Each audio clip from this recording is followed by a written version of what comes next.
قال الله تبارك وتعالى في كلامه المجيد أعوذ بالله من الشيطان الرجيم بسم الله الرحمن الرحيم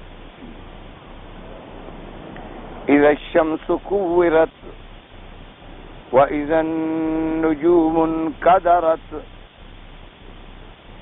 وإذا الجبال سيرت وإذا العشار عطلت وإذا الوحوش حشرت وإذا البحار سجرت وإذا النفوس زوجت وإذا الموءودة سئلت بأي ذنب قتلت وإذا الصحف نشرت وإذا السماء كشطت وإذا الجحيم سعرت وإذا الجنة أزلفت علمت نفس ما أحضرت.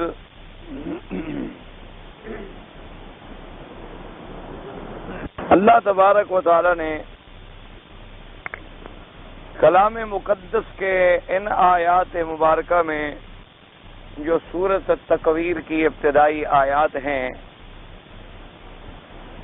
علامات قیامت کے بارے میں اور اثبات قیامت کے بارے میں 12 چیزوں کا ذکر فرمایا ہے. 6 چیزوں کا تعلق جو ہے وہ نفخہ اولا سے ہے اور 6 چیزوں کا تعلق جو ہے وہ نفخہ ثانیہ سے ہے. ویسے بعض علماء کرام نے اپنی تفاسیر میں 3 نفخوں کا ذکر کیا ہے کہ 3 نفخات ہوں گے، چونکہ قرآن مقدس کے اندر ایک جگہ لفظ آتا ہے کہ وَنُفِخَ فِي الصُّورِ فَفَزِعَ مَن فِي السَّمَاوَاتِ، اور ایک جگہ قرآن پاک میں لفظ مبارک ہیں کہ وَنُفِخَ فِي الصُّورِ فَصَعِقَ مَن فِي السَّمَاوَاتِ وَمَن فِي الْأَرْضِ.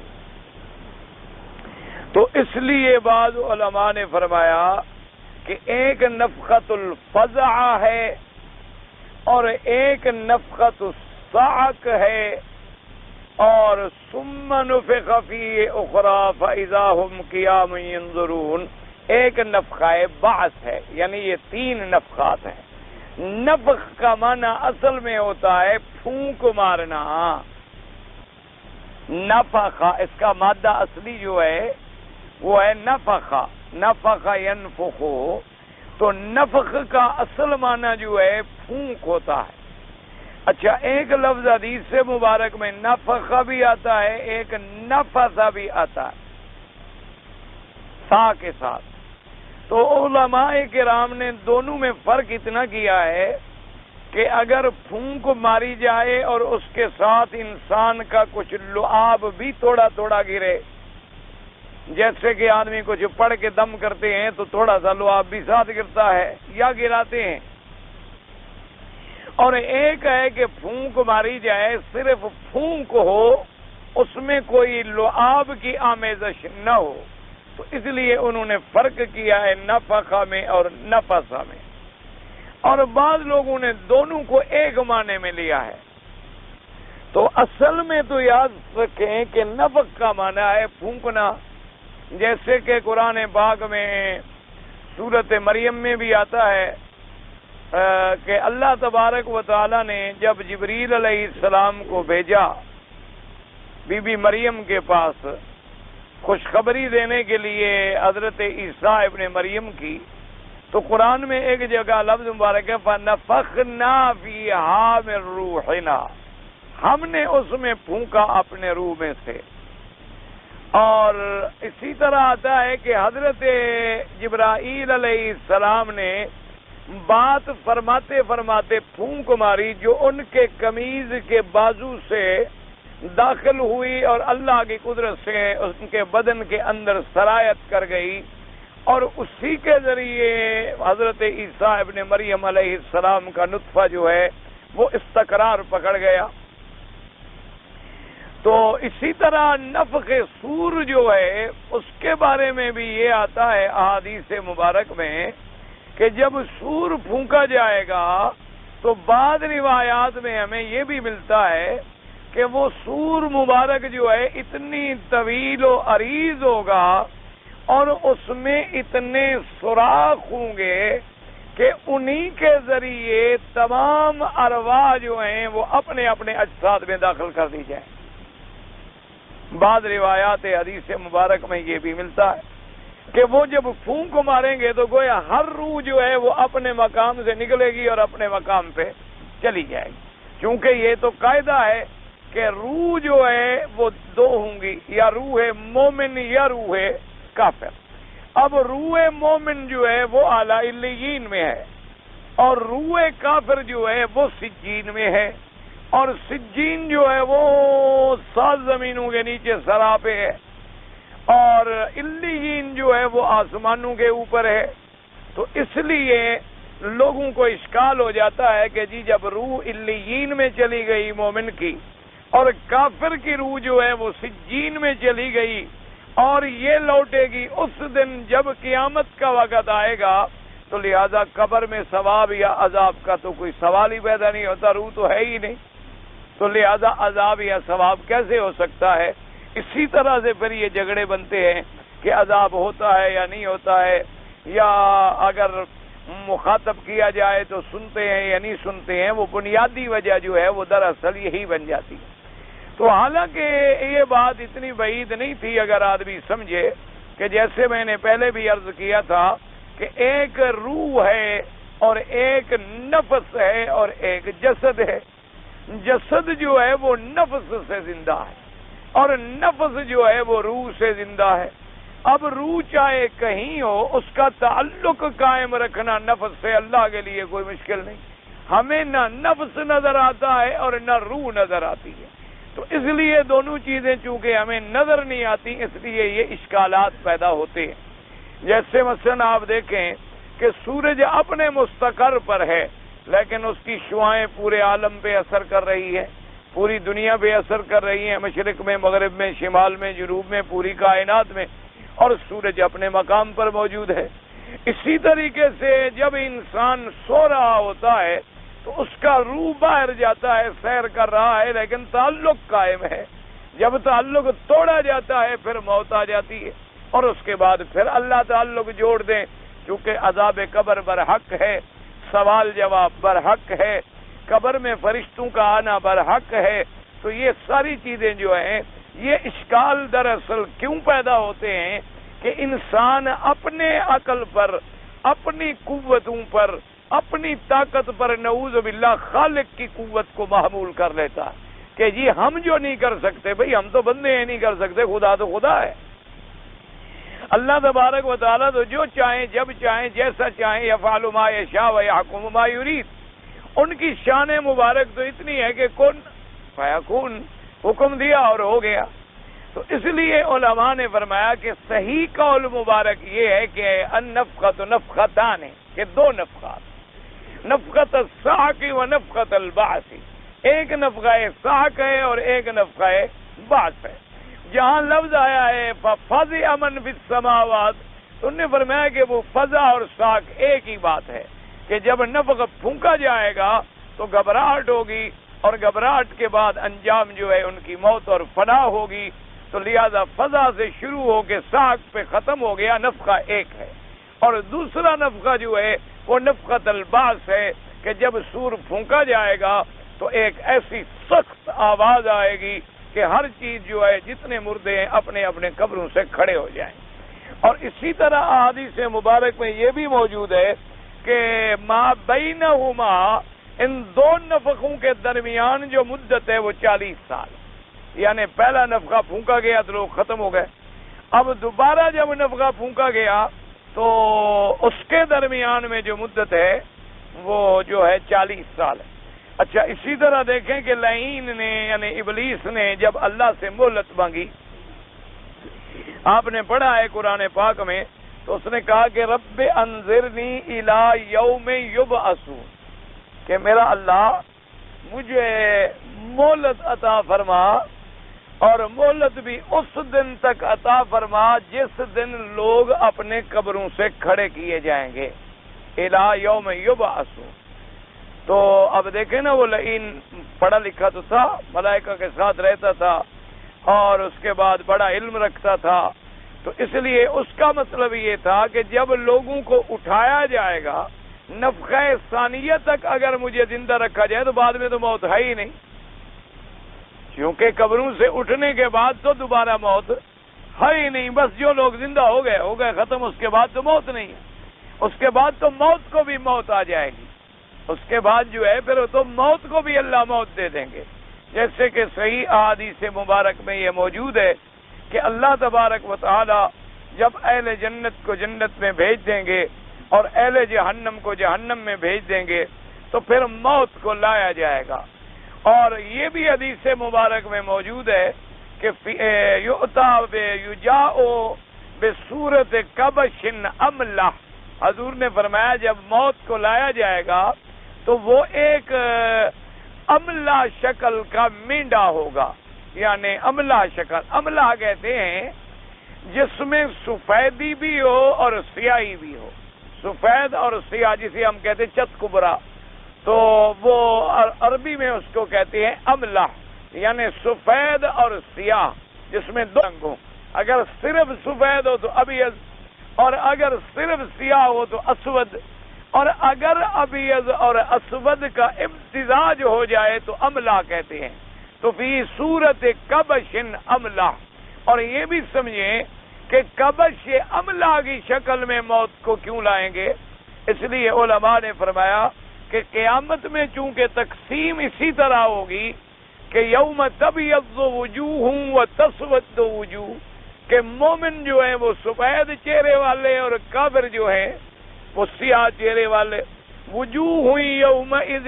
مسفرۃ ضاحکۃ مستبشرہ ووجوہ یومئذ علیہا غبرہ ترہقھا قترہ، تو کافر جو ہیں وہ سواد کی طرف مائل ہوں گے اور مومن جو ہیں وہ بیاض کی طرف مائل ہوں گے۔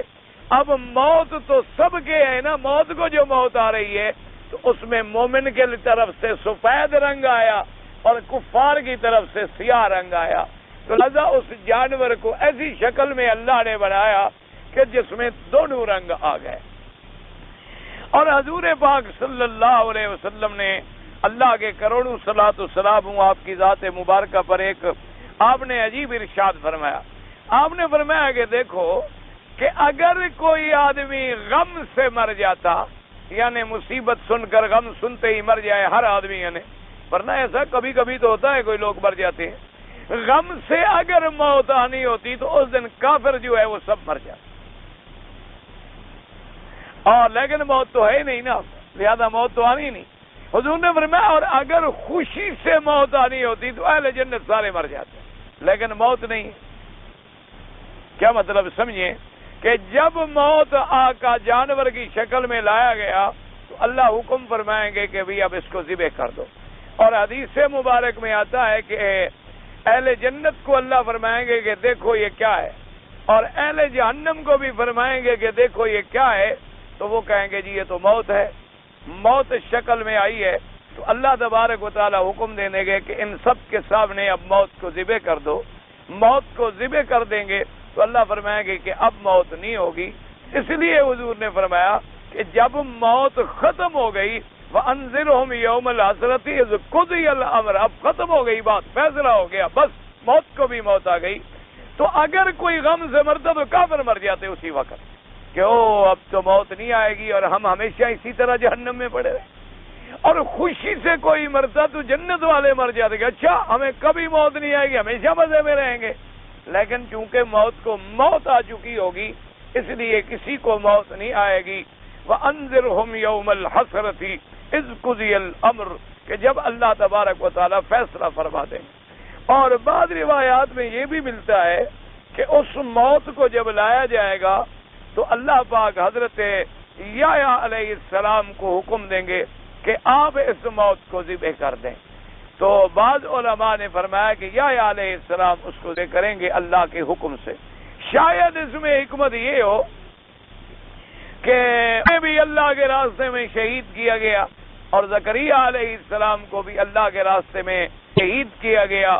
جب آپ یہودیوں سے بچنے کے لیے بھاگے تو سامنے ایک درخت تھا، اس کے اندر ایک سوراخ تھا، تو آپ اسی میں چھپ گئے کہ کافر مجھے نہ دیکھ سکے، لیکن ان ظالموں نے دیکھ لیا تو انہوں نے اس لکڑی پر آرا رکھا اور حضرت دو ٹکڑے ہو گئے علیہ الصلاۃ والتسلیم۔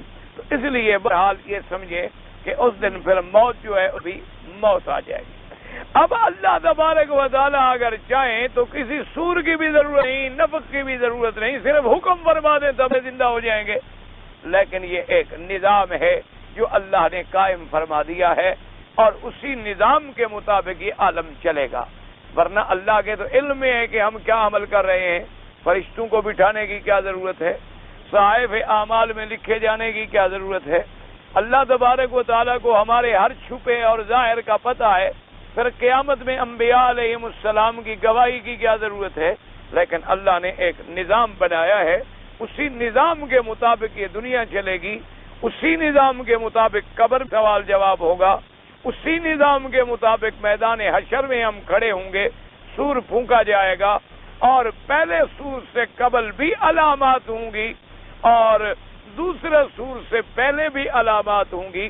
تو کل آپ نے 6 چیزیں پڑھی تھی جن کا تعلق تھا نفخہ اولا کے ساتھ۔ اللہ نے فرمایا اذا الشمس كورت واذا النجوم انكدرت، کہ جب سورج کو بے نور کر دیا جائے گا، لپیٹ دیا جائے گا، واذا النجوم انكدرت، جب تاروں کو بے نور کر کے پھینک گرا دیا جائے گا، واذا الجبال سيرت، اور جب پہاڑوں کو چلایا جائے گا، وَإِذَا الْإِشَارُ أُطِّلَتْ، اور جب گابن اونٹنیاں بیکار ہو جائیں گی، وَإِذَا الْوُحُوشُ حُشِرَتْ، اور جب تمام وحشی جانور اکٹھے ہو جائیں گے، وَإِذَا الْبِحَارُ سُجِّرَتْ، اور جب دریاؤں کو بھڑکا دیا جائے گا۔ تو یہ 6 چیزیں جو ہے ان کا تعلق کیا ہے، نفخہ اولا کے ساتھ ہے۔ دریاؤں کو بھڑکانے اور دہکانے کا کیا مطلب ہے؟ کیونکہ اللہ تبارک و تعالیٰ نے جنت بھی پیدا فرما دی ہے اور جہنم بھی پیدا فرما دی ہے۔ ایک بات تو یہ یاد رکھیں، یہ عقیدے کی بات ہے کہ جنت بھی حق ہے اور جہنم بھی حق ہے، اور دونوں مخلوقاتان اللہ دونوں کو پیدا فرما چکے ہیں۔ اور اسی طرح یہ بھی عقیدے کی بات ہے کہ جنت جو ہے اس کا مقام جو ہے وہ اوپر ہے آسمانوں میں، اور جہنم جو ہے اس کا مقام جو ہے وہ نیچے ہے زمینوں میں۔ یہ بات بھی عقیدے میں شامل ہے اور صحیح احادیثوں میں ثابت ہے، کیونکہ حضور پاک صلی اللہ علیہ وسلم سرکار مدینہ، اللہ کے کروڑوں صلاۃ و سلام ہمارے آقا پر، آپ جب معراج پہ تشریف لے گئے تو آسمانوں میں تشریف لے گئے اور آپ کو جنت کی سیر کرائی گئی، آپ کو جنت دکھلائی گئی۔ تو جنت جو ہے وہ آسمانوں میں ہے اور جہنم جو ہے وہ زمینوں میں ہے۔ اسی لیے حضور پاک کو جو مختلف عذاب کے واقعات دکھلائے گئے ہیں تو وہ نیچے دکھلائے گئے، اور جنت کی جو سیر کرائی گئی تو وہ آسمانوں پہ کرائی گئی۔ ایک بات یہ یاد رکھیں۔ دوسری بات یہ یاد رکھیں کہ جہنم جو ہے، یہ جو دریا ہیں، سمندر ہیں، ان کے نیچے جو ہے وہ جہنم ہے، ان کے نیچے۔ اسی لیے حکم ہے کوئی آدمی سمندر کا سفر بغیر ضرورت کے نہ کرے۔ حضور صلی اللہ علیہ وسلم نے منع فرما دیا، آپ نے فرمایا کہ سمندر کا سفر مجاہد کرے اگر جہاد کے لیے جانا ہے، حاجی کرے اگر حج کے لیے جانا ہے، اور کوئی تاجر کرے تجارت کے لیے تو یہ اس کے لیے جائز ہے، مجھے، ورنہ بغیر کسی عذر کے یعنی سیر تفریح کرنے کے لیے سمندر کی سیر جو ہے نہ کریں۔ اسی لیے آج دیکھیں کہ کفار نے اور اعداء اسلام نے، یہودیت اور نصرانیت نے، کتنے بڑے دشمن ہیں دین کے۔ حضور پاک نے چونکہ سمندر پر تفریح کرنے سے منع فرمایا ہے، ان کی سب سے بڑی تفریح جو ہے وہ سمندروں میں ہوتی ہے، لہذا ان کے جب بڑے بڑے شہزادے شادیاں کرتے ہیں تو وہ اپنے ہنی مون منانے کے لیے بحری جہاز ریزرو کرتے ہیں، ان کے اندر وہ رہتے ہیں تاکہ ایک تو سنت کی مخالفت ہو جائے اور ایک ان کی بڑائی کا اظہار ہو جائے کہ پورا جہاز کرایہ پر لیا ہوا ہے تو لاکھوں ڈالر تو کرایہ بنے گا۔ اور اسی طرح جو خصوصی بحری جہاز ہیں جو صرف انہوں نے سیر اور سیاحت کے لیے بنائے ہیں، ان کا کرایہ آپ کے ہوائی جہاز کے فرسٹ کلاس سے بھی کئی گنا زیادہ ہوتا ہے. یعنی اس لیے کہ انہوں نے ان کو تفریح کا مرکز بنایا ہے کہ دو چیزیں حاصل ہوں، ایک تو تفریح ہو، دولت ملے، اور ایک مخالفت ہو محمد الرسول اللہ حضور صلی اللہ علیہ وسلم کے حکم کی کہ اللہ کے نبی نے جو منع فرمایا ہے. اسی طرح بعض علماء جو ہیں اور بعض صحابہ رضوان اللہ علیہم اجمعین سے بھی یہ آتا ہے کہ وہ کوشش کرتے تھے کہ سمندر کے پانی سے وضو بھی نہ کریں، ورنہ وضو جائز ہے. جمہور کا مسئلہ یہی ہے کہ اگر کوئی آدمی سمندر کے کنارے بیٹھے اور سمندر کے پانی سے وضو کر لے تو وضو جائز ہے، کوئی ایسی بات نہیں. لیکن بعض صحابہ رضوان اللہ علیہم اجمعین، اور جیسے کہ حضرت عبداللہ ابن عمر رضی اللہ تعالی عنہما کے بارے میں آتا ہے کہ ایک دفعہ وقت آیا تو ساتھیوں نے کہا کہ حضرت وضو فرما لیں، تو آپ نے فرمایا کہ نہیں، میرے آقا نے خبر دی ہے کہ اس کے نیچے جہنم ہے، تو میں ایسے پانی سے کیوں وضو کروں جو جہنم کی آگ کے اوپر کھڑا ہو. تو اس لیے فرمایا کہ میں ایسے پانی سے وضو نہیں کرتا ہوں. اللہ تبارک و تعالی نے تو یہ مسئلہ ہو گیا کہ جنت مخلوق پیدا ہو چکی، جنت و النار حق اور مخلوقتان پیدا ہو گئی. یہ نہیں کہ جیسے معتزلہ جو فرق ضالہ ہیں وہ کہتی ہیں کہ جنت اور نار تو ہے لیکن قیامت میں اللہ پیدا کریں گے. اہل سنت والجماعت کا عقیدہ یہ ہے کہ جنت بھی حق ہے، نار بھی حق ہے، مخلوقتان، جہنم اعدت للکافرین اور جنت ازلفت للمتقین، یہ ساری چیزیں، اور جنت اعلیٰ ہے اور جہنم جو ہے وہ نیچے. اب جب قیامت کا وقت قریب آئے گا تو ان تاروں کو اور سورج کو اور چاند کو، ان سب کو اللہ بے نور کر کے سمندر میں ڈال دیں. اور دوسرا یہ ہوگا کہ سمندروں اور دریاؤں کے درمیان میں جو اللہ نے پردہ رکھا ہے وہ ہٹا دیں. پانی آپس میں مل جائے گا، کھارا اور میٹھا پانی. اب تو نہیں ملتا نا، اب تو نہیں ملتا. میٹھا دریا علیحدہ چلتا ہے اور کھارا دریا علیحدہ چلتا ہے، یعنی اکٹھے بھی چل رہے ہوں تو پانی آپس میں نہیں ملتا. لیکن پھر اللہ اس پردے کو ہٹا لیں گے تو یہ مل جائیں گے. تو جب یہ مل جائیں گے اور پھر سورج کی تپش اور گرمی ہوگی، پھر ایک ہوا چلائیں اللہ، اسی سے اس جہنم کی آگ کو مزید دہکا دیا جائے گا، مزید بھڑکا دیا جائے گا. اور پھر وہ آگ کی شدت ایسے ہوگی کہ حضور پاک نے اس کے بارے میں فرمایا یہ جو دنیا کی آگ ہے یہ تو یوں سمجھیں کہ 99% میں سے 1% اس میں شدت ہے، باقی جو 99 ڈگری ہے گرمی ہے وہ تو جہنم کی آگ میں ہے. اور ایک روایات میں آتا ہے کہ اللہ نے اپنے حکم سے اس جہنم کی آگ کو 70 دفعہ دھلوا کے اس میں کمی کی اور پھر دنیا میں ذرا سی آگ بنائی گئی.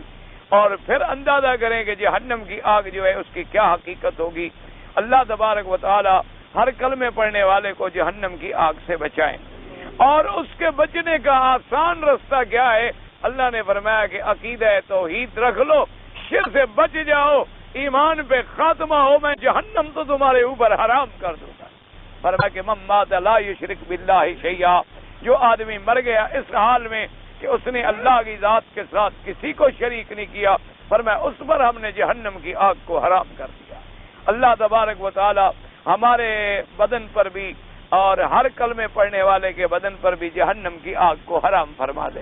تو یہ کیفیات اور علامات جو ہیں نفخہ اولیٰ کی تھی. اب جناب نفخہ ثانیہ شروع ہوتا ہے، اب اس کو سمجھیں. اللہ پاک فرما دے، فرمایا وَإِذَا النُّفُوسُ زُوِّجَتْ وَإِذَا الْمَوْءُودَةُ سُئِلَتْ بِأَيِّ ذَنبٍ قُتِلَتْ. اللہ نے فرمایا وَإِذَا النُّفُوسُ زُوِّجَتْ، کہ جب نفسوں کو ملایا جائے گا. کیا معنی؟ یوں سمجھے، اس کے بارے میں مفسرین کرام نے فرمایا نفوس جمع ہے نفس کی یعنی انسان، اور زوجت کا معنی ہوتا ہے ملانا. جیسے زوج آپ کہتے ہیں نا، زوج خاوند کو بھی زوج، بیوی بھی زوج، زوج زوجہ، یا جوتے ہوں تو ان کو بھی آپ کہتے ہیں زوج جوڑا، کیونکہ دونوں ایک دوسرے کے برابر ہوتے ہیں، یوں ملائیں تو دونوں مل جائیں گے. اس لیے اور میں نے جیسے عرض کیا تھا نا کہ ان دو پاروں میں آپ ذرا توجہ کریں. اور اس کا یہ بھی آسان طریقہ ہوتا ہے کہ جب قرآن میں لفظ آئے اس کو دوسری جگہ تلاش کریں کہ یہی لفظ قرآن کے کس کس پارے میں ہے. اس طرح اگر آپ نے تلاش کر لیا پھر وہ لفظ آپ کو کبھی نہیں بھولے گا، کبھی نہیں بھولے گا. اب مثلا لفظ آ گیا اذا النفوس زوجت، تو اب دیکھیں کہ نفوس کا لفظ کہیں قرآن میں استعمال ہوا ہے اور نفس کا لفظ قرآن میں کہیں استعمال ہوا ہے، زوجت کا لفظ آ گیا ہے تو بھئی زوجت اور بھی کسی جگہ آیا ہے، اور اچھا بھی زوجت ہے، زوج ہے، تزویج ہے، تو اس کا کیا معنی بنتا ہے؟ جب اس طرح آپ دہرائیں گے تو وہ ترجمہ پھر کبھی بھولتا نہیں آدمی کو، پھر وہ دماغ میں بیٹھ جاتا ہے، ایک دفعہ دماغ میں بیٹھ جائے اور جم جائے تو پھر آدمی کو کبھی نہیں بھولتا۔ اور دوسرا طریقہ اس کا یہ ہوتا ہے کہ جو صورت آپ دماغ میں ایک دفعہ بٹھا لیں، جب وہ امام کہیں نماز میں پڑھے تو پھر دل میں غور کریں، اس کے تدبر کریں، تفکر کریں، تو اس میں دیکھیں کہ کون سی آیت مجھے سمجھ نہیں آئی، پھر جا کر دیکھ لیں، تو انشاءاللہ پھر قرآن پاک سمجھ آتا ہے اور پھر نہیں بھولتا۔ اب اللہ نے فرمایا کہ اس دن ہم نفسوں کو ملا دیں گے، ملائے جائیں گے۔ کیا معنی ملانے کا؟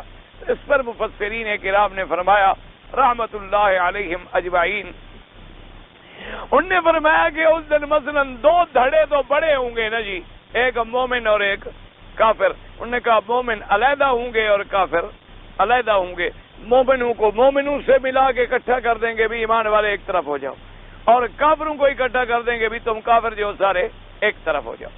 ایک یہ پہلی تقسیم ہے، یہ جنرل تقسیم ہے، یعنی سب سے اوپر والی تقسیم کیا ہے کہ مومن ایک طرف اور کافر جو ہے وہ ایک طرف۔ اب پھر دوبارہ تقسیم ہوگی، پھر مومنوں کے اندر اب مراتب ہیں، مقربین ہیں، انبیاء ہیں، رسل ہیں، صحابہ ہیں، تابعین ہیں، تبع تابعین ہیں، ائمہ مجتہدین ہیں، ائمہ محدثین ہیں، ائمہ فقہا ہیں، اللہ کے اولیاء ہیں، عباد الصالحین ہیں، پھر ان کی جماعتیں الگ، رسل الگ ہو گئے، انبیاء الگ ہو گئے، صحابہ الگ ہو گئے، عباد اللہ الصالحین الگ ہو گئے، یہ تقسیم۔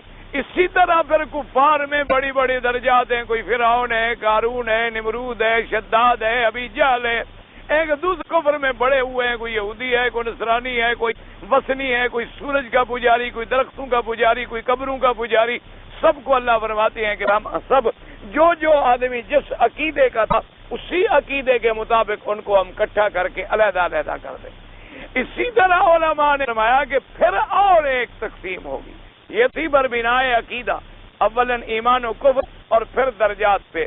ایک اور تقسیم ہوگی کہ ہر عمل کرنے والوں ہے اس کو اس کے ساتھ کر دیا جائے گا، نہ کہ شرابی ہیں علیحدہ کرو، زانی ہیں علیحدہ کرو، چور علیحدہ کرو، قاتل ہیں علیحدہ کرو، ڈاکو ہیں علیحدہ کرو، جیب کٹر ہیں علیحدہ کرو، بے حیا ہیں، دیوس ہیں علیحدہ کرو، پھر ان کی علیحدہ علیحدہ ان کو اللہ پاک اکٹھا کریں گے۔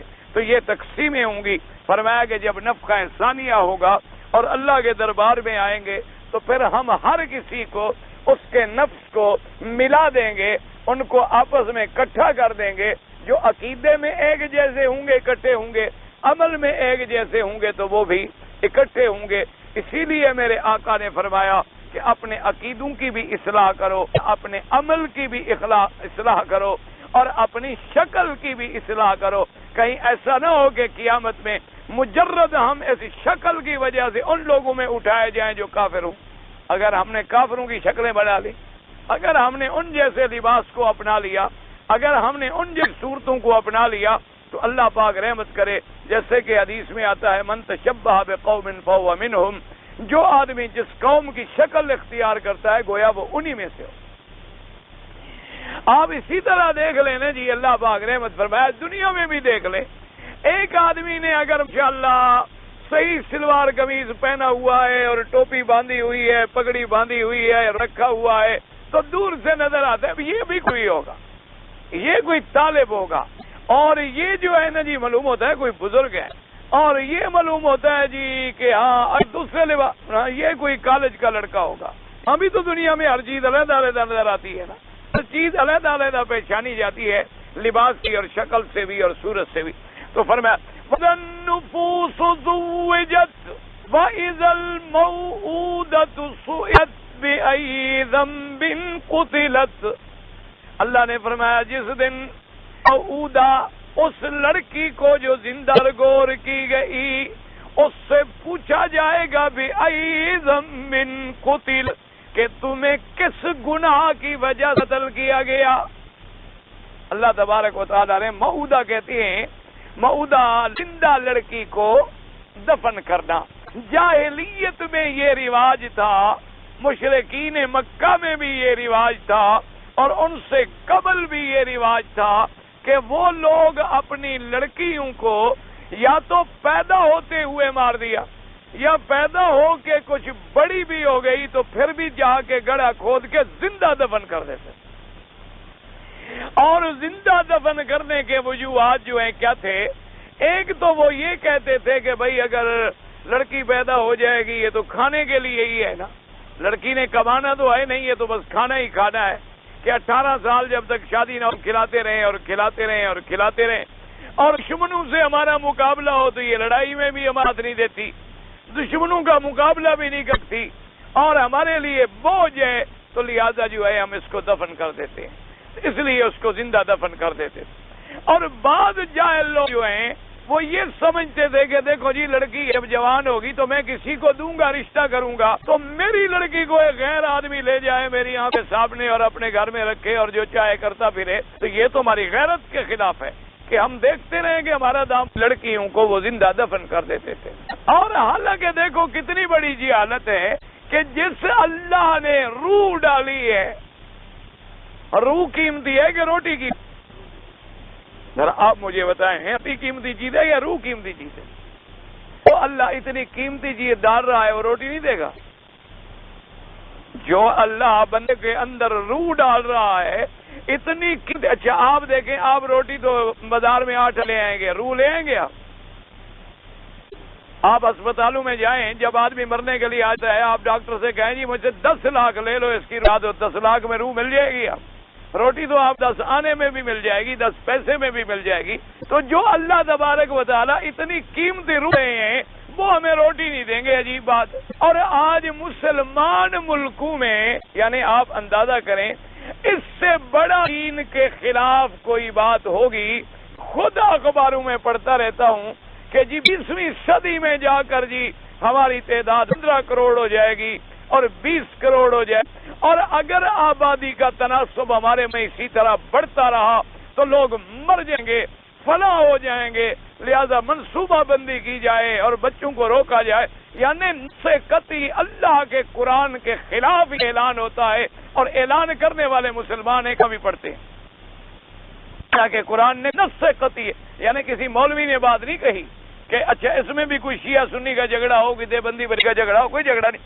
فرمایا وَلَا تَقْتُلُوا أَوْلَادَكُمْ خَشْيَةَ إِمْلَاقٍ، اللہ نے فرمایا بندو قتل نہ کرو اپنی اولادوں کو ڈر سے کہ بھوکے ہو جاؤ گے، نَحْنُ نَرْزُقُهُمْ وَإِيَّاكُمْ، ان کو بھی رزق ہم دیں گے اور تم کو بھی ہم دیں۔ قرآن کو سمجھو، اللہ نے فرمایا کو رزق، یعنی جو پیدا ہوئے ہیں جن کو تم مار رہے ان کا رزق اللہ نے پہلے لکھا، تمہارا بعد میں لکھا۔ فرمایا نحن نرزقهم، ان کو بھی رزق دیں گے اور تم کو بھی، یعنی تمہیں تو بعد میں مل، تمہیں تو ان بچوں کی وجہ سے رزق ملتا ہے، تمہیں ان ضعیفوں کی وجہ سے، کمزوروں کی وجہ سے، اور جنہیں تم نادار ہو ان کی وجہ سے تو تمہیں رزق ملتا ہے۔ فرمایا اگر یہ پرندے اور چرندے اور ضعیف لوگ تو تم تو مر جاؤ، ان کی سے تو اللہ تبارک و تعالیٰ تم پہ اپنی رحمتیں برسا۔ اس لیے فرمایا کہ موعودہ جس کو زندہ دفن کیا جائے گا، ایک صحابی مسلمان ہو گئے، حضور پاک کی خدمت میں بیٹھے اور انہوں نے کہا کہ یا رسول اللہ صلی اللہ علیہ وسلم، میں نے زمانہ جاہلیت میں 7 لڑکیوں کو زندہ درگور کیا، اور اسی طرح کہنے لگے عجیب بات ہے کہ ایک لڑکی میرے عدم موجودگی میں پیدا ہوئی، میں تجارت کے لیے باہر گیا ہوا تھا، اور پہلے زمانے میں تجارت 6 مہینے کے دورے ہوتے تھے، 6 مہینے کا سفر تھا، کیونکہ ہوائی جہاز تو بنے نہیں تھے نا جی، اونٹ پر اور گھوڑوں پر سفر ہوتے تھے اور مہینوں تاجر رہتے تھے۔ کہنے لگا کہ میرے موجودگی میں بچی پیدا ہوئی تو ماں کیسے اس کو مارے، اس نے چھپا لیا، میرے آنے کے وقت اس نے بچی کو کہیں کسی اور کے بھیج دیا۔ بہرحال وہ بچی بڑھتے 7 سال کی جب بڑی ہو گئی تو ایک دن میں گھر میں داخل ہوا تو دیکھا کہ میرے گھر میں ایک بڑی خوب لڑکی کھیل رہی ہے، تو میں اپنی بیوی سے پوچھا کہ یہ کون ہے، تو اب بیوی نے بھی بتلا دیا، اس نے کہا اب بڑی ہو گئی ہے بچی، اب کھیل رہی ہے، ہنس رہی ہے، تو باپ کو بھی رحم آ جائے گا۔ اس نے کہا کہ اصل یہ اپنی بچی ہے، لیکن میں نے آپ پر ظاہر نہیں کیا، آپ کو بتلایا نہیں تھا تاکہ آپ اس کو زندہ درگور نہ کر دیں، میں نے راز چھپ رکھا۔ اب یہ بڑی ہو گئی، میں نے کہا اچھا اچھا ٹھیک ہے، اس نے بچنا تھا بچ گئی، بڑی ہو گئی، چھوڑو بس۔ کہنے لگے حضور لیکن بات میں نے دل میں رکھی، اور پھر مجھے ملا تو پہلے جا کے میں گڑھا تیار کر آیا اور اس لڑکی کو لے کے میں چلا گیا، اور گڑھے کنارے کھڑے ہو کے میں نے مزید اس کو صاف کرنے کے لیے جب کدال چلایا تو یا رسول اللہ جب مٹی میرے چہرے پہ پڑتی تھی تو وہ بچی میری جو اپنے دوپٹے صاف کرتی، فبکا رسول اللہ، حضور رو پڑے۔ حضور نے فرمایا اس سے بھی تمہیں رحم نہیں آیا؟ رسول اللہ صلی اللہ علیہ وسلم حدیث میں آتا ہے حضور رو پڑے، حضور کے آنسو آ گئے، فرمایا ابھی تم چلے جاؤ بس۔ اور ایک حدیث مبارک میں آتا ہے حضور نے فرمایا ہر بچی کے بدلے میں ایک غلام آزاد کرو، ہر بچی کے بدلے میں ایک غلام آزاد کرو، ورنہ قیامت کے دن تم خدا کو کیا جواب؟ اس نے کہا حضور رحم تو تب ہوتا جب ایمان، دل میں ایمان ہی نہیں تھا تو رحم کہاں سے آتا؟ جب رحمان پر ایمان ہی نہیں تھا تو رحم کیسے؟ ہم تو مومن کے دل میں ہوتا ہے، کافر کے دل میں رحم ہوتا، کافر کے دل کے اندر تو رحم سوال ہی پیدا نہیں ہوتا۔ تو اب جناب موعودہ جو تھی اس کو زندہ دفن کیا جاتا تھا، تو اس کے لیے اللہ تبارک و تعالیٰ کے قیامت میں ہم اس موعودہ لڑکی سے بھی، اور یہی ایک مسئلہ سمجھ لیں، یاد رکھو کہ جو لوگ 4 مہینے کا حمل کے بعد گرائیں ان کا بھی وہی جرم ہے کسی لڑکی کو پیدا ہونے کے بعد مارا جائے، یعنی وہ بھی باقاعدہ قتل کے مجرم ہوں گے، کیونکہ 4 مہینے کے بعد حمل میں روک دی جاتی ہے۔ 4 مہینے سے قبل حمل کا گرانا حرام ہے، لیکن اگر کوئی ضرورت ہے، مجبوری ہے، ماں بچنے کے لیے ایک طبیب مومن اور مسلم فیصلہ کرتا ہے تو 4 مہینے سے پہلے پہلایا جانا جو ہے اس کے اندر تخفیف ہے، لیکن 4 مہینے کے بعد اگر گرائے اس کی سائے باقاعدہ کہ بعد میں ایک غلام آزاد کرے، ایک غلام خرید کر کے آزاد کرے۔ اور اگر بچہ پیدا ہونے کے بعد مارا جائے، یعنی زمین پہ آ گیا اور چیخ بھری اس نے پھر مارا گیا، یا اپنے دوائیاں دی تھی کہ باہر آنے کے بعد زندہ تھا مر گیا، تو پھر پوری دیت دینی پڑے گی۔ ایک مرد کامل کی دیت ہے، جو ایک انسان کی شرعی دیت ہے وہ دینی پڑے گی، اور اللہ تبارک و تعالیٰ کے آگے استغفار بھی کرے حقوق تو اس لیے ہمیشہ یاد کریں کہ یہ نسل بندی اور نسل بندی یا منصوبہ بندی، یہ تمام چیزیں کفر کی سازشیں ہیں، اسلام کے خلاف ایک سازش ہے اور حضور پاک کی مخالفت ہے۔ حضور نے فرمایا کہ شادی کرو، اور فرمایا کہ منی مقاصر بکم الامم، ایسی عورتوں سے شادی کرو جن کے ہاں بچے زیادہ پیدا ہوتے ہوں تاکہ قیامت والے دن میری امت زیادہ ہو۔ لیکن کافر کہتے ہیں کہ مسلمان کیوں بڑھے، ورنہ آپ دیکھ لیں بڑے بڑے کافروں کے ملک ہیں جن کی آبادی کروڑوں سے، یعنی 70 80 کروڑ پہ پہنچ گئی ہے، ان پر اتنا زور نہیں ہے، لیکن جہاں مسلمان ہے وہی زیادہ زور ہے۔ اچھا، اور مسلمان کو ایسا چکر دیتی ہے کہ منصوبہ بندی کے نام پہ کروڑوں ڈالر کی امداد دے دیتے ہیں، اور کروڑوں ڈالر کو پھر ہمارے افسران نے ہضم کرنا ہوتا ہے کہ جی اگر 1 کروڑ آئے گا تو موقع پر تو ہم خرچ دکھائیں گے نا 20 لاکھ 80 لاکھ جو ہماری جیب میں جانے لہذا اس منصوبے پہ ضرور عمل ہونا چاہیے، جو حالانکہ قرآن کے بھی خلاف ہے، حدیث رسول اللہ کے بھی خلاف۔ اللہ ایک ہوتا ہے حمل میں وقفہ کرنا، ایک ہوتا ہے حمل میں وقفہ کرنا۔ کیا مانا کہ مثلا ایک آدمی چاہتا ہے کہ 2 سال حمل نہ ہو، میری بیوی بیمار ہے یا پہلے بچے کی صحیح خدمت نہیں ہو سکے گی، تو اس کے بارے میں اجازت ہے، فقہا نے اجازت دی ہے کہ وقفہ کر سکتا ہے، لیکن ایسی دوائیں استعمال نہ کرے جو ہمیشہ کے لیے بچوں کے بند کرنے کا ذریعہ بن جائیں۔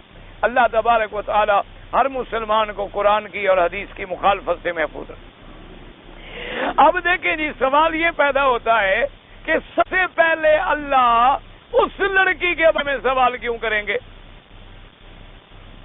قرآن پاک میں جو آیا نا کہ سب سے پہلے پوچھا کس سے؟ موعودہ سے۔ موعودہ وہ جو بعد جس کو زندہ دفن کیا گیا تھا۔ اور اس طرح ایک مسئلہ شاید پھر دماغ میں نہ رہے، یاد رکھیں کہ جب لڑکی پیدا ہو اس کے لیے خوشی منانا جو ہے سنت محمد مصطفیٰ۔ گھر میں اگر لڑکی پیدا ہو تو آپ خوشی منائیں، خوشی کا اظہار کریں، آپ اس پر دعوت دیں، دوستوں کو بلائیں، کیونکہ یہودی اور کافر وہ بچی کی پیدائش پر کرتا تھا تو اسلام نے حکم دیا کہ ہم ان کی کریں کہ ہم خوشی کا اظہار کریں. اور اس کو بھی علماء نے لکھا ہے کہ جس آدمی شادی ہونے کے بعد اس کے گھر میں پہلی بچی پیدا ہو تو وہ بڑا مبارک گھرانہ ہوتا، اس کے اندر برکت ہوتی ہے، کیونکہ اللہ تبارک و تعالیٰ نے حضور کی بھی بچی اس کے نسل چلائی ہے. بچہ تو کوئی زندہ ہی نہیں رہا میرے مدنی محمد مصطفیٰ صلی اللہ علیہ وعلا آلہ وسلم تسلیما کثیرا کثیرا. حضور کے لڑکے جو تھے تمام کے تمام آپ کی زندگی میں فوت ہو گئے، اور حضور کی بیٹیاں بھی تمام کی تمام حضور کی زندگی میں فوت ہو گئی. صرف بی بی فاطمہ الزہرا رضی اللہ تعالی عنہا رہی. ان سے پھر حضرت حسن، حضرت حسین، ام کلثوم صغرا کبرا، 2 لڑکیاں ہوئیں، 2 لڑکے ہوئے، انہی سے پھر آگے نسل چلی. تو اللہ تبارک و تعالی نے نسل کی بقا جو ہے اور وہ بھی آقا انعامدار محمد عربی کی لڑکی سے رکھی ہے. اور اسی طرح یاد رکھیں کہ قرآن پاک نے کسی مرد کا نام قرآن میں 10 جگہ نہیں لیا. کیا مطلب؟ یعنی قرآن میں آپ مطالعہ کریں، انبیاء کا ذکر آیا ہے 1 جگہ، 2 جگہ، 3 جگہ، 4 جگہ، 5 جگہ، 6 جگہ. یعنی موسیٰ علیہ السلام کا ذکر آیا، عیسیٰ علیہ السلام کا ذکر آیا، ابراہیم علیہ السلام کا ذکر آیا، اسحاق علیہ السلام کا ذکر آیا، یعقوب علیہ السلام کا ذکر آیا، یوسف علیہ السلام کا ذکر آیا. لیکن اللہ نے عورت کو اتنی عظمت بخشی ہے کہ بی بی مریم کا نام اللہ نے قرآن میں 35 جگہ پر ذکر فرمایا. اسی سے آپ اندازہ لگائیں کہ اللہ تبارک و تعالی نے کتنی عزت اور عظمت بخشی ہے کہ بی بی مریم کا نام قرآن میں یعنی اول سے لے کر آخر تک 35 مقام پہ اللہ نے ذکر فرمایا ہے. اور باقاعدہ قرآن مقدس میں سورت کا نام بھی بی بی کے نام پہ رکھا گیا، سورت مریم. اس سے بڑا اعزاز دنیا میں ہو سکتا ہے؟ پھر بھی آدمی نعوذ باللہ لڑکیوں سے نفرت کرے اور لڑکیوں کو برا سمجھے.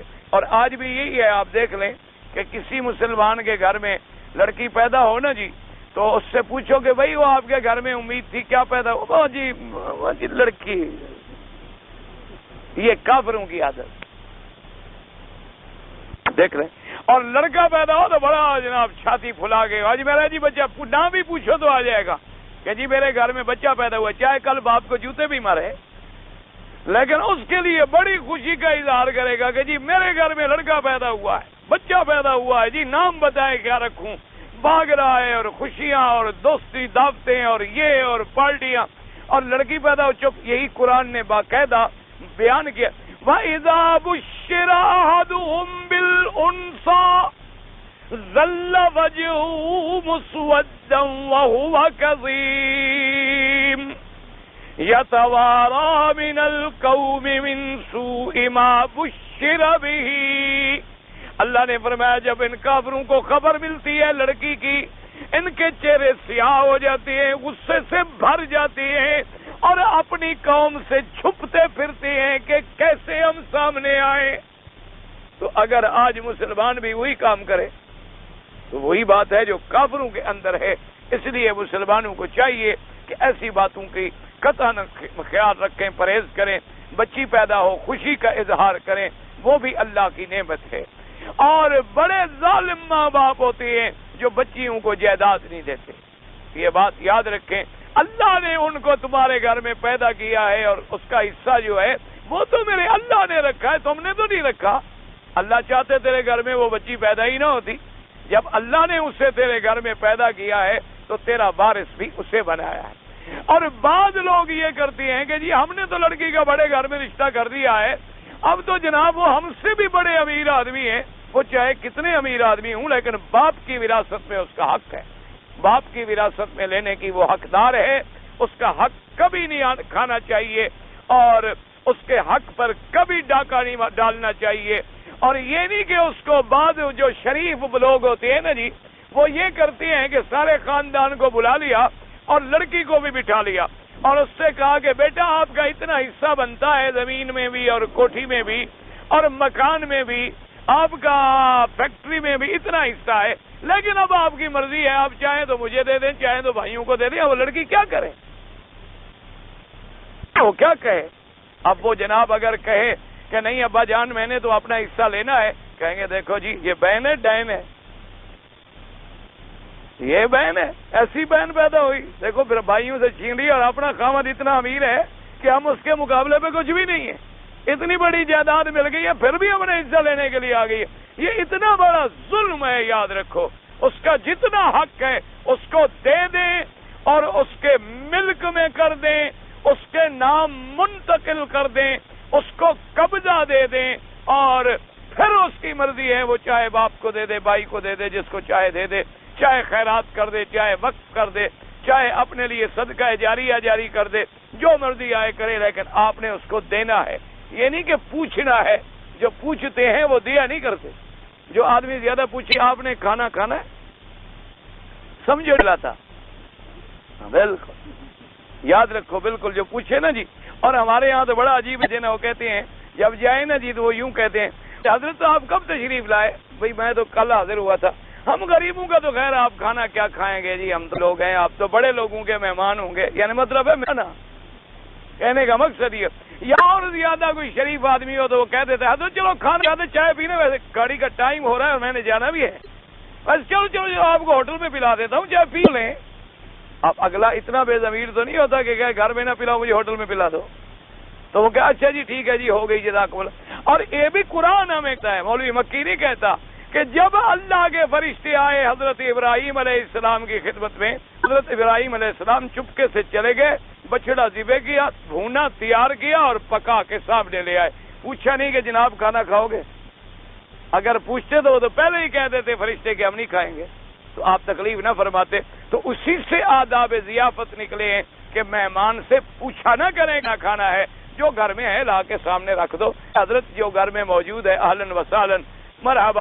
اور وہ کہ میں نے نہیں کہا گا جی یہ تو ہو نہیں سکتا، کیونکہ کھانا پیش کیا جائے اور نہ کھائے یہ علامت دشمنی ہے۔ اسی وجہ سے سید ابراہیم ڈر گئے کہ میں نے کھانا رکھا یہ کھاتے نہیں۔ اب ابراہیم علیہ السلام ڈرے تو انہوں نے کہا حضرت شرے نہیں، ہم تو فرشتے ہیں، ہم تو کھاتے ہی نہیں، ہم فرشتے ہیں، ہم کھانے سے پاک ہیں۔ یہ سارے آداب ضیافت ہیں جو اللہ نے قرآن میں بھی بیان کروائے ہیں اور احادیث رسول پاک میں صلی اللہ علیہ وآلہ آلہ وسلم تسلیما کثیرا میں بھی پیش فرمائے ہیں تبارک و تعالی آپ کو۔ تو اب یہ سمجھیں کہ پہلا سوال اس بچی کے بارے میں کیوں کیا جائے گا؟ اللہ کے قرآن کی آیت جو ہے نا اذ الموءودۃ سئلت بأی ذنب قتلت، اور ایک حدیث میں ہے اول ما یسأل عن الدماء، قیامت میں جب پہلا سوال کیا جائے گا تو خون کے میں ہوگا، قتل کے بارے میں ہوگا۔ ایک دوسری حدیث پاک میں ہے کہ قیامت جب سوال کیا جائے گا تو عن الصلاۃ، سب سے پہلا سوال نماز کے بارے میں ہوگا کہ آپ نے نماز بھی پڑھی کہ نہیں پڑھی۔ یاد رکھو مسلمانوں، یہ کوئی نہیں پوچھے گا تم نے کتنی کمایا، تم نے کیا کمایا، کیا کھایا، کون سے کپڑے پہنے۔ اللہ تو پوچھیں گے میرا فرض بھی ادا کیا کہ نہیں کیا۔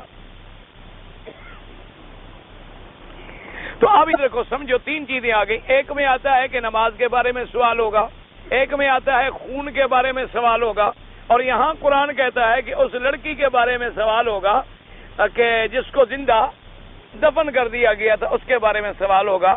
تو یہ تعارض نہیں ہے، حقوق اللہ میں، اللہ کے حقوق میں پہلا سوال نماز کے بارے میں ہوگا، اور حقوق العباد میں بندوں کے حق میں پہلا سوال قتل کے بارے میں ہوگا، اور قتل میں سے پہلا سوال اس بچی سے ہوگا جسے زندہ درگور دفن کیا گیا تھا، جسے زندہ گور میں دفن کر دیا گیا تھا، اس کے بارے میں سوال ہوگا۔ تو اب کوئی تفاوت نہیں۔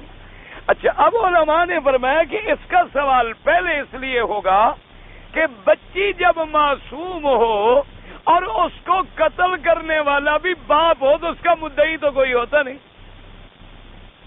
جب باپ ہی بیٹی کا قاتل بن جائے تو دعویٰ کون کرے؟ اس کا تو کوئی مقدمہ ہی نہیں نا۔ باپ نے خود چپکے سے بچی کو گیا اور کسی گڑ دبا دیا، بند کر دیا، ختم ہو گئی، مر گئی، کسی کو پتہ ہی نہیں ہے۔ تو اللہ تبارک و تعالیٰ فرمائیں گے کہ اے مظلوم بچی، چونکہ دنیا میں بھی تیرا دعوے کرنے والا کوئی نہیں، میں رب العالمین تیرا مدعی، اس لیے سب سے پہلے میں تیرے مسئلے میں فیصلہ کروں گا کہ تیری طرف سے اب مدعی خاوند قدوس ہے۔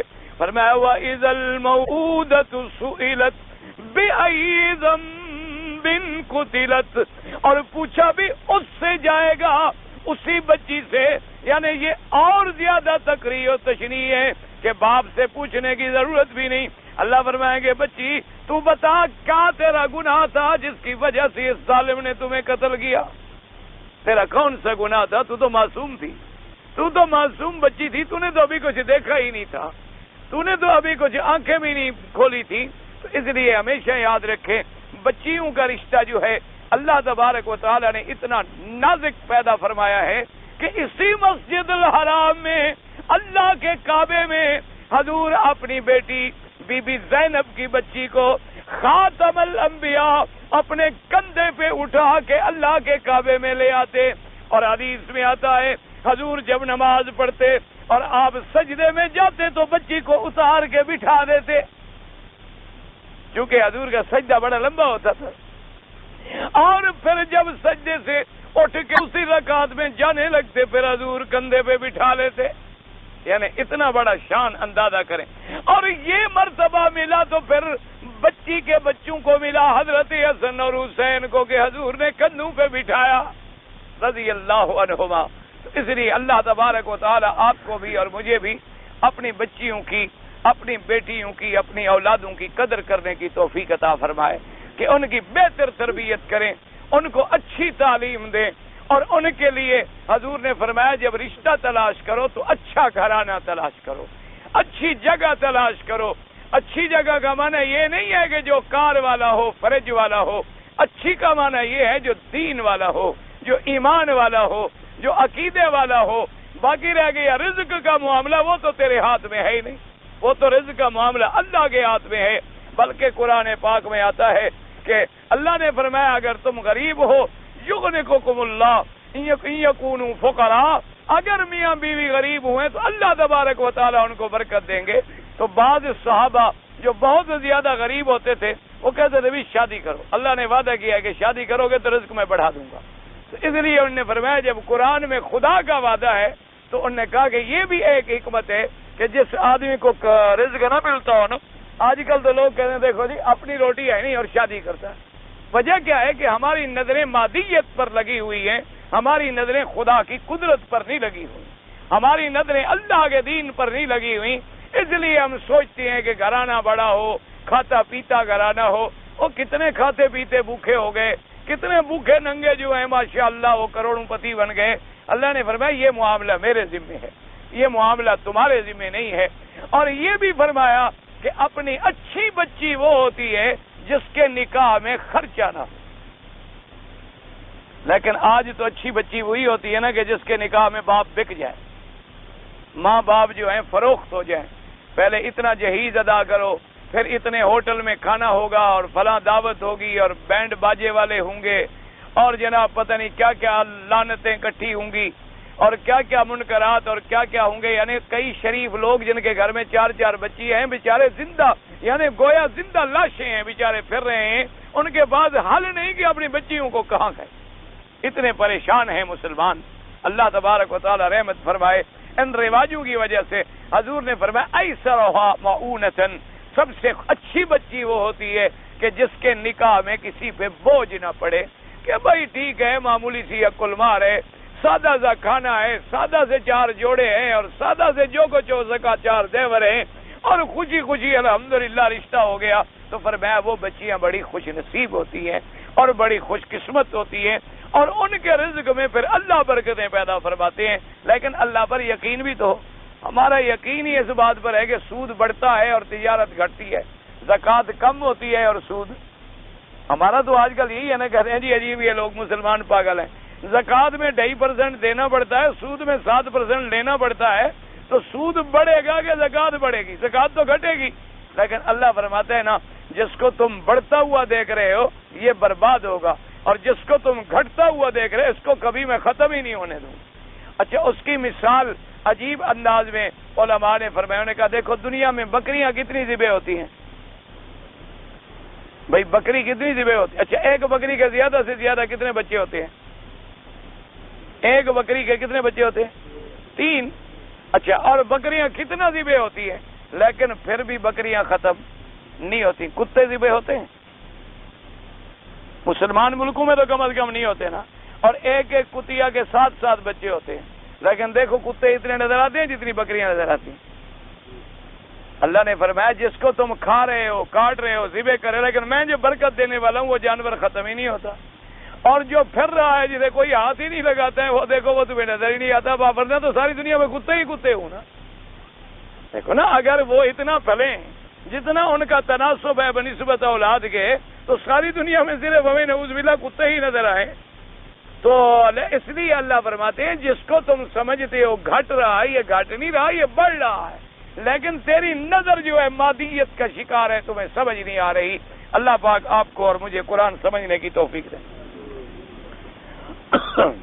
اگر دم کی بکری کے میرے پاس پیسے نہ ہوں تو بھائی اصل میں دیکھنا یہ ہوتا ہے کہ دم کس وجہ سے پڑی ہے، یعنی کون سی غلطی ہے جس پر دم ہے۔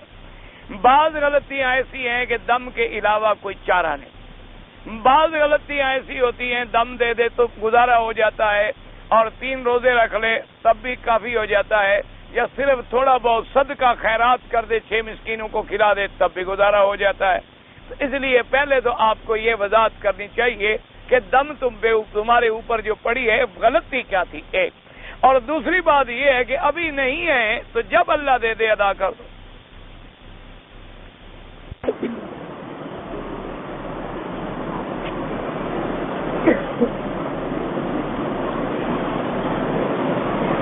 کہتے ہیں جی میں نے ایک کتاب پڑھی ہے جس میں لکھا ہے کہ حضرت علی رضی اللہ تعالی عنہ نے دوسری شادی کی ارادہ کیا تھا اور حضور ناراض ہو گئے، اور حضور نے خطبہ دیا اور حضرت علی پر غصے کا اظہار فرمایا کہ میں نے تمہیں اپنا جگر گوشہ اپنی بیٹی دی ہے شادی میں، اور تم دوبارہ دوسری شادی کرنا چاہتے ہو، تو جب قرآن نے 4 نکاحوں کی اجازت دی ہے تو حضور بلا وجہ پھر ناراض کیوں ہوئے؟ یا تو 4 عورتوں کی اجازت نہیں ہے، یا اگر اجازت ہے تو پھر حضور ناراض کیوں ہوئے؟ تو اس لیے وہ کہتا ہے جی مجھے وہ کتاب میں یہ بات میں نے پڑھی تھی اور مجھے سمجھ نہیں آئی۔ گزارش یہ ہے پہلے تو یہ ہمیں دیکھنا ہوگا کہ 4 نکاحوں کا حکم اس ناراضگی سے پہلے آیا یا بعد میں آیا۔ اگر آیا ہی بعد میں ہو تو پھر بات ہی ختم ہو۔ جب تک حکم نہیں تھا تو جھگڑا ہی نہیں تھا، جب نماز فرض ہی نہیں تھی حضور نے کسی کو کہا کہ نماز کیوں نہیں پڑھی، جب جماعت ہی نہیں تھی جمعہ ہی نہیں تھا تو حکم ہی نہیں ملا، جب حکم آئے گا تو عمل ہوگا۔ جب تک پردہ نہیں تھا تو حضور کے گھر میں بھی صحابہ جاتے تھے، جب پردے کا حکم آ گیا آپ نے سب کو منع کر دیا۔ تو پہلے تو آپ یہ تحقیق فرماتے کہ یہ 4 عورتوں کے نکاح کرنے کا حکم جو ہے پہلے آیا ہے یا حضور کی ناراضگی پہلے ہے، نمبر 1۔ دوسری بات یہ یاد رکھیں کہ اگر حکم 4 بیویوں کا پہلے آ بھی گیا ہو تو حکم میں کیا ہے کہ ہر آدمی 4 شادیاں ضرور کرے، یہ حکم ہے نہ۔ قرآن کیا حکم دیتا ہے کہ ہر آدمی 4 شادیاں کرے؟ تو جتنوں نے نہیں کی ہوئی یہ سب قرآن کے مخالف ہیں۔ وہ تو یہ ہے کہ 4 شادیاں تم کر سکتے ہو، کب؟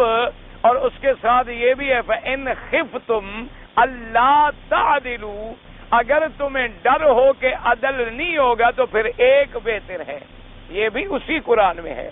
اور ایک طرف میرے مدنی محمد کی بیٹی ہو اور دوسرے طرف کسی کی بھی بیٹی ہو، برابر ہو سکتا ہے؟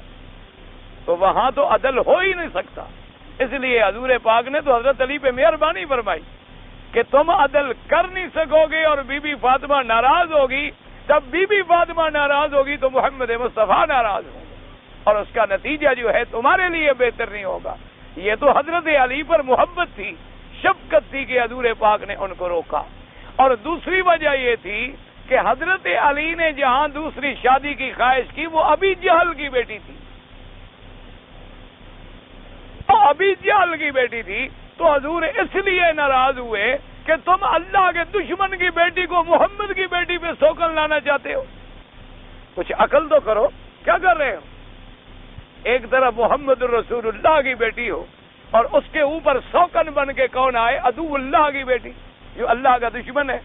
تو اس لیے شریعت میں یہ حکم ہے کہ اگر تمہارے گھر میں پہلے ایک عالم کی بیٹی ہے، یہ نہیں کہ تم پھر کسی جاہل کی بیٹی اس کے اوپر لے آؤ، یہ نہیں کہ تم اس کے اوپر پھر کوئی اور گھٹیا نعوذ باللہ قسم کی لڑکی لے آؤ، نہیں، کف کو دیکھنا پڑے گا، خاندانی شرافت کو دیکھنا پڑے گا، مراتب کو دیکھنا پڑے گا.